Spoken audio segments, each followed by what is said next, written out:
How do you increase awareness in these people who don't realize they're kind of reacting in a subconscious way to be vengeful or to take out their aggressions on someone else because of the loss that they've had? Maybe they haven't gotten to that point in their life where they have the wisdom to understand that there's a silver lining behind every cloud. How do you tell that person that that exists, and how do you show them how to get there? Well, the best way generally with anything is to lead by example. So to live primarily first of all as as per these values. And then secondly, to speak about them, right? Because there's a lot of stuff that goes on in people's minds that you don't realize. And just based people don't always express everything that's going on inside, because first of all there's more stuff going on inside within everybody than they could physically speak it out. You can't express everything, right? So normally it's just a what like a I wouldn't even call it a mask. I just say there's a mask that people wear of like being okay or whatever, but there's a lot of agony people go through. And then people who have ended up making very good decisions and doing well with their life, the way to help increase awareness within other people is to speak about those things.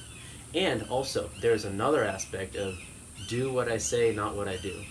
So I talked about leading by example, that's do what I do, right? Do what I say, not what I do. Even if you don't have the strength to do everything that you aspire to be able to do, but you have the knowledge of how something is supposed to work, speak about that. Like if I can watch Federer play, right, and I see something that I think he could do better at, like stop hitting to Nadal's forehand and coming to the net, right? I can't even get on the court with Nadal, right? But if I could speak to Federer and tell him that, that might help him so that he can do it. You see?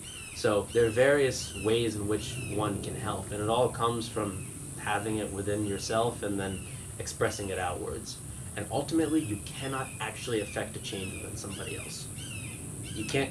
I can't control anything besides this. That's all. I can speak. I can know not to jump in the lake if there's a no diving sign. I can know that if there's an alligator or tiger to move away from it. I can know if someone's doing something wrong, how to help them. But everything outside of myself is completely 100% out of my control. And people have to understand that. You as much as you get angry about stuff that's going on that you don't like, if people are doing stuff you don't like, it's on you to convince them otherwise, not to yell and guilt and so forth. Because that normally just makes them do it more. I think parents know this with kids, right? But it's a matter of convincing them and hoping that through their sensibilities, they will come to agree with you. And I agree with you in that aspect, that it is having an awareness. So some of the things that people do, maybe if your parents yell at you, it's a subconscious reaction, or maybe it was learned from past generations. So it does take conscious awareness to say, I know that I can only control myself. I cannot control other people's reactions. But I guess the question would be, when you have a situation that someone is upset with someone else and they haven't gotten to the place where they understand that they can't control someone else's reactions, telling them or showing them would be one example. Are there any other examples that you can think of in terms of how to help someone get to that place where it's an understanding that your life is your own, someone else's life is their own, and sometimes the things that they do not directly affect you, and understand that there's faith and trust in the greater good of life?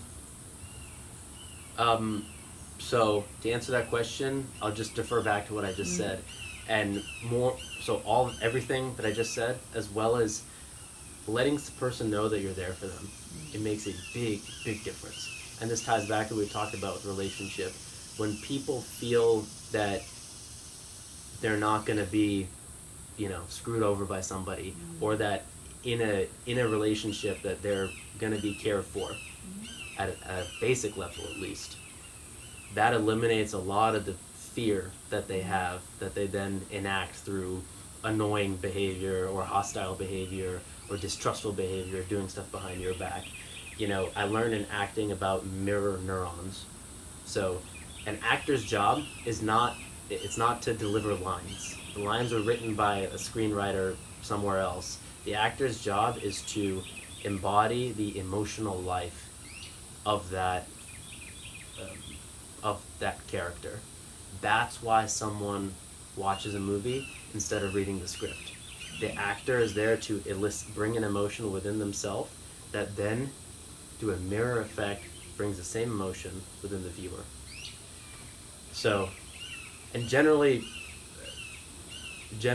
acting with compassion is a good thing. So, have you seen Schindler's List?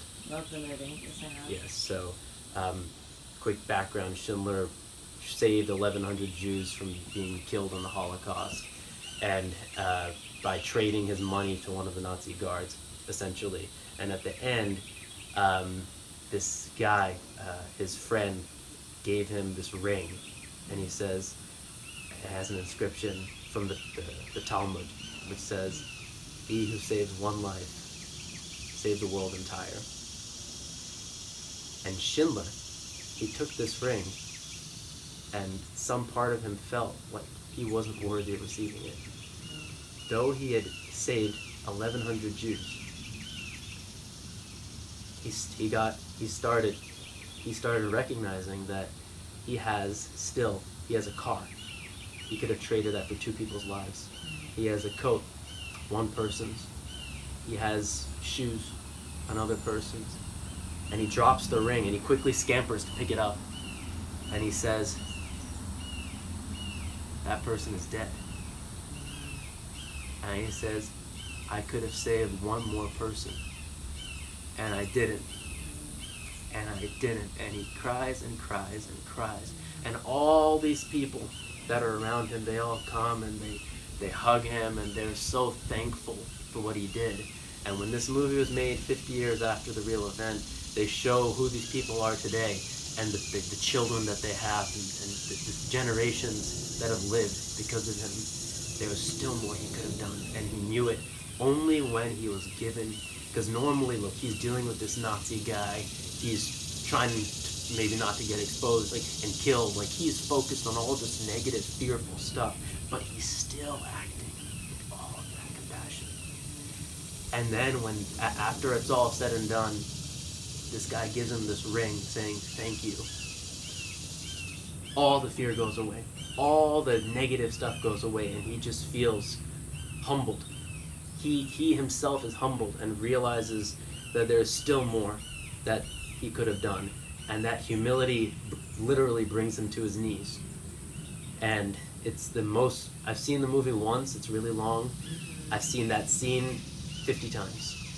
His mirror neurons affected mine. So, that's my answer. It affected me too. Just now. That's what I'm talking about. Right. That's what I'm talking about. Just in that moment, as you were expressing that, I didn't remember exactly the lines, but I did remember that he said he could have saved more, and the expression, the emotion that he had with that.